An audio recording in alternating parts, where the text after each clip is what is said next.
Hello, my friends, and welcome back. Thank you very much for being with me again today. I continue to claim that the war in Georgia and Armenia will break out. Not between the two, but between the Russians and these two countries. Why? I think because the West, Al Capone, Great Britain, and France are pushing towards it. A second front, and they will try to do this almost the same thing as in Ukraine. This time is not going to be an ethnic clash between the Russian-speaking population in Armenia or Georgia. It's going to be something about freedom, democracy, the will of the people that should not be respected in Crimea or in Donbass, but only in Kosovo or wherever Al Capone dictates. So what's going on right now? I said on multiple occasions that Russia will destroy Armenia if Armenia continues its path with its prime minister and the Armenia's ambassador to London. These are the key guys that are, I think, not on the Armenian side, but on Al Capone's side. That's my assessment based on their statements and their actions. I will show you a number of videos that I made to claim this, which is Russia will destroy Armenia eventually. And this is February 22nd, 2024. NATO will start war in Georgia plus Armenia. Canadian plus US troops, blah, blah, blah. 9 of December 2023. Al Capone's second front against Russia in Caucasus, Armenia, blah, blah, blah. And again, Russia will destroy Armenia. Armenia wants Russian troops out and blah, blah, blah. So this is October. This has been happening. This is the prime minister right here of Armenia. Now, let me show you the article that I'm going to discuss today, or the issue that I'm going to discuss today, between supposedly Armenia and Azerbaijan again. Now, I don't know exactly who initiated this. The Russians said, Armenia, we're not going to let you be taken by Al Capone. You're going to stay in our group. Is that right? No, I don't think it's right. I think each country should be independent and sovereign. Unfortunately, it's like in a neighborhood, in a bad neighborhood. You have protection fee to pay to someone. You don't pay to this guy, you pay to the other guy. Protection, why? So you can survive.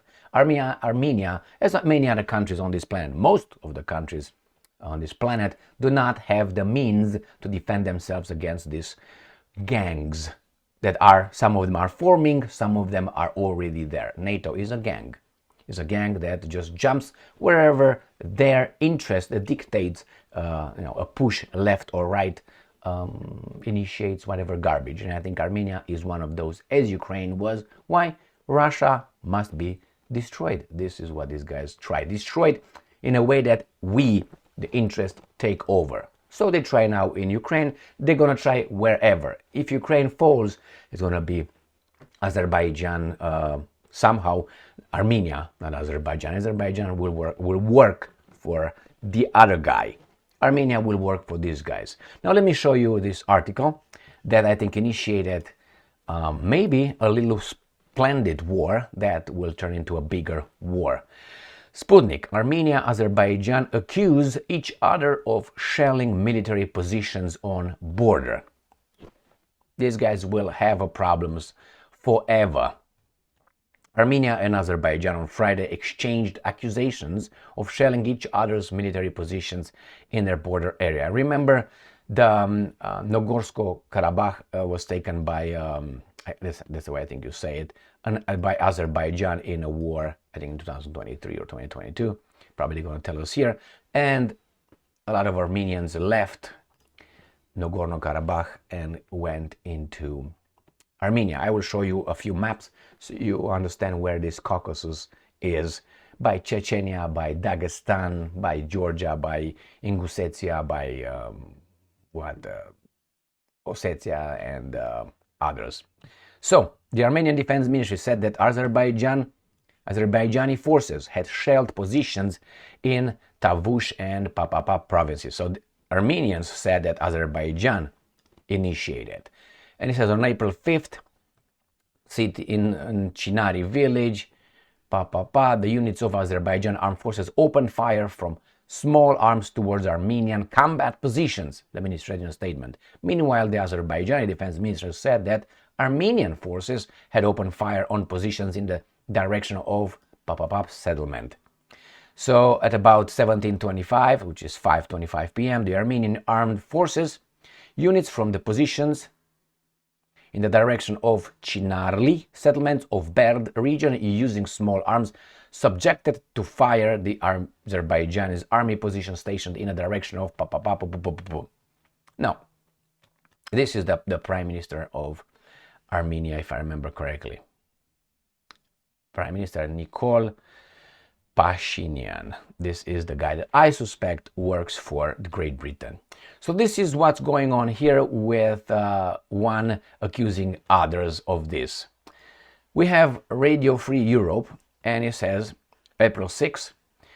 Why did I jump on these guys? To show you how these guys are portraying, and to show you, if you watch these videos or some of them, you're gonna, I think I made a case why Russia will eventually destroy Armenia is because of France bringing air defense systems in Armenia, and American troops, Canadian troops are helping,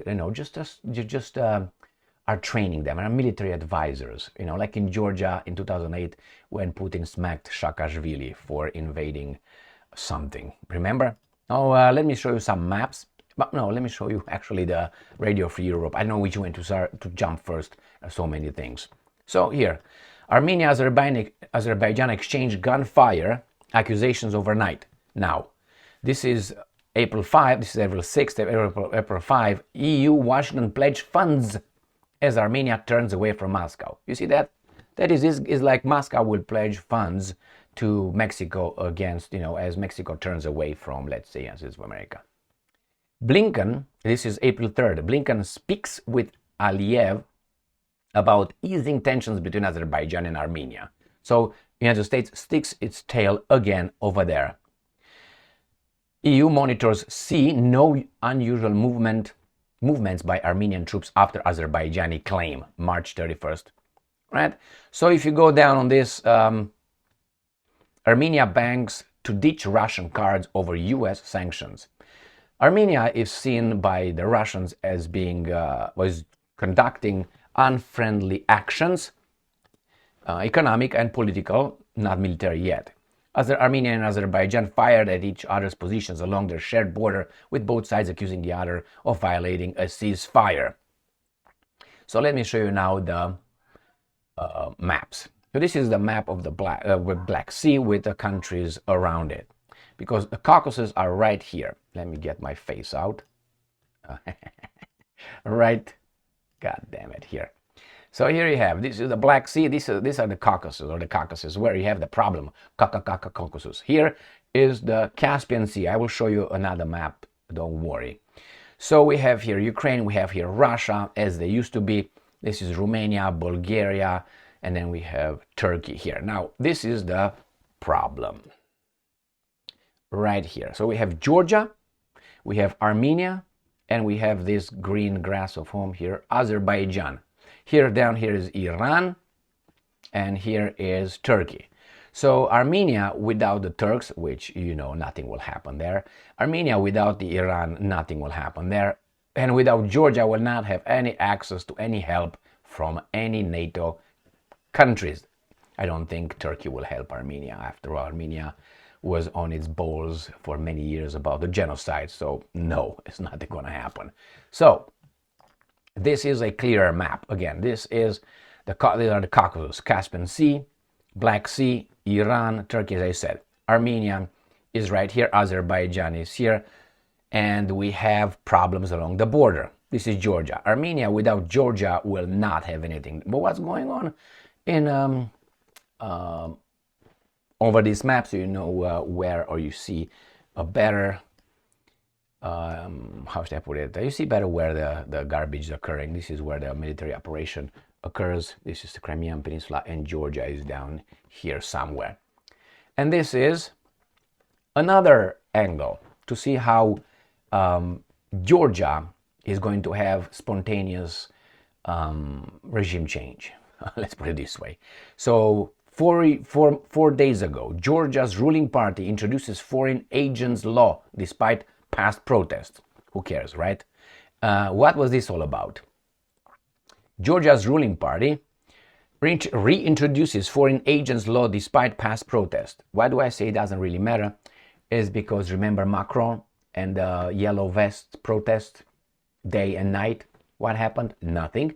And more current event, the pension reform. Remember what had happened? Millions of people were protesting the French. What did Macron do? He just snatched the law from being voted into the Grand Assembly, France, Parliament, whatever, took it and he signed it and said, "Fuck you all, I'm the king." That's democracy, French style. So that I think Georgia could do the same thing if its constitution allows that, because that allowed the French guy to become king and say, "Give it to me, pak. Now you can protest how the fuck ever you want." So this is with protest. The protests, if they're not pushed by interests that are able to beat the other interests, are just protest. When they turn violent, you put the police, you put the military, and everything has come clear. So the same here. These guys, a Georgia party reintroduces foreign agents law. That law is United States of America as well. They link it to Russia. Why? Because the Russians kicked out some NGOs and some interests like, I don't know, Soros and other, that work for what? Democracy? No, they are actually working for some other interests. The same thing is United States of America, but they pinpointed and make the connection between Russia, because Russia is bad, and the baboons, the little brains that they have, the nerve inside their little, heads is, oh, Russia bad, oh, must be a Russian law. United States of America introduced it between the First World War and the Second World War. They were the first ones to introduce it. So, it was good because we did it, which is they. So, what do you think will happen?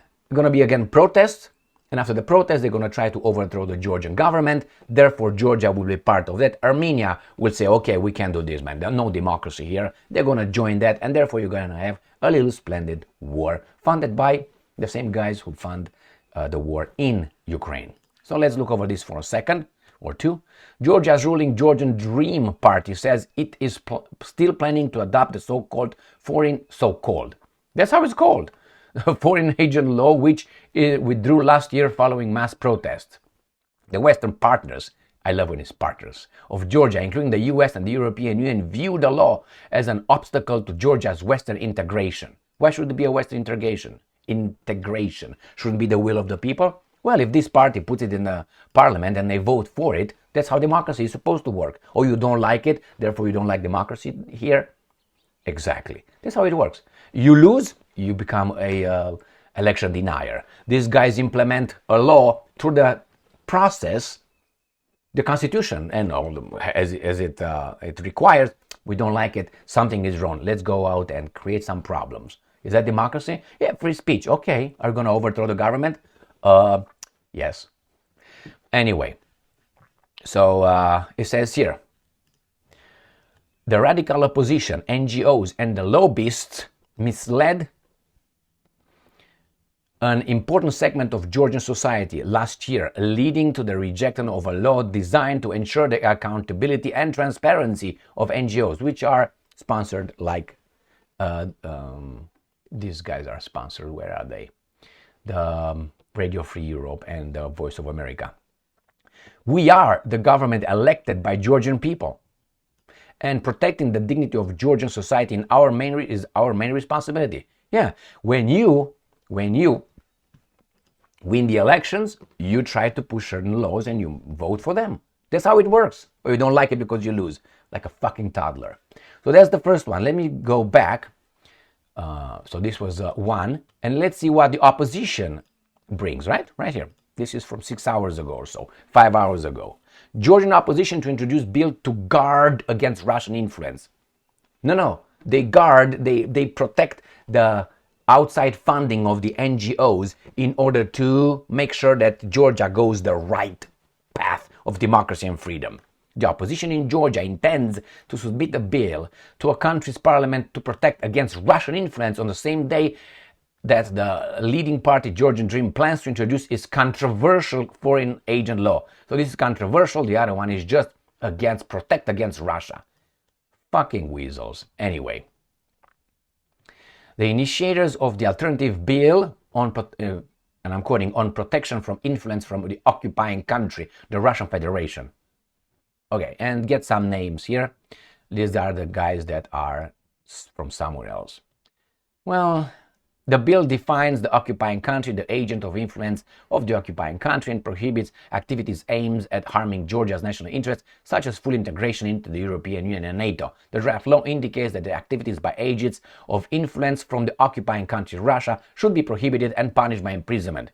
So these are the Democrats, right? The same draft law stipulates that actions resulting in serious consequences for Georgia's interests are punishable by imprisonment for 6 to 12 years. Georgia's interest. Who tells us what Georgia's interests are? Who are the experts? Who are the guys who tell? No, that's the way it works. You come and tell the people, this is what I think is good for us, the Georgians. Go and fucking vote. The other guys say, no, this is what's good for Georgian people. So you have these options, you have these platforms. That's how you do it. You negotiate. Not only you try to persuade the population and debate the other side. And then the people will decide, the will of the people. And the will of the people said, we like this interest of Georgia. This is what we like about Georgia. We want Georgia to be allied with Tajikistan. All right, and they vote. If I say I want Georgia, let's say I'm Georgian, I want Georgia to be allies to North Korea. If the population will vote for me, that means that's the interest of Georgia, unless I know better. Like in United States of America, the elites know better. That's why they don't tell us the truth. That's why you have the Electoral College. That's why you have it. It's a buffer between us, the baboons, and them, the elites. That's why we can vote however we want if the Electoral College can vote against us, and they did. I think on 3 occasions or 4 in US's history. Some presidents were elected not by popular vote, by the Electoral College. That's the way the rules were set. What do you want? Good for them, right? So I think this is what's happening right now in Georgia. Georgia will collapse or going to have a big problem. You're going to see things are going to shoot the fan. The shit is going to shoot the fan and spread around. This is Georgia. Armenia will immediately say, hey, we turn towards the West because the West is the best. I remember the Jim Morrison's, actually the Doors song, This is the End. The West is the best. Get here and we're going to, the rest. So the same thing here. So, yeah. And then we're going to have a problem in the Caucasus. And who's winning? The interests that harness our energy. Why our energies? Because our taxes, our energies, our sons, daughters, brothers, sisters, parents, going to be the ones fighting for those interests that tell us that, hey, democracy, your freedom is at stake. Don't be baboons. Don't be baboons. I have no intention of staying a baboon. Thank you very much for being with me again today. Azerbaijan and Armenia, I don't know exactly who initiated it. I don't care. I know where it's going. And it's going to be a war over there. And probably the Russians will use Azerbaijan. And the other guys are going to try to use Georgia and Armenia in order to hurt Russia. Do you want to hurt Russia? Why? Because they're bad? Okay. And we're good, right? Evil versus good. Got it. Thank you very much for being with me again today. Stay strong, stay smart, look for the truth, and be just.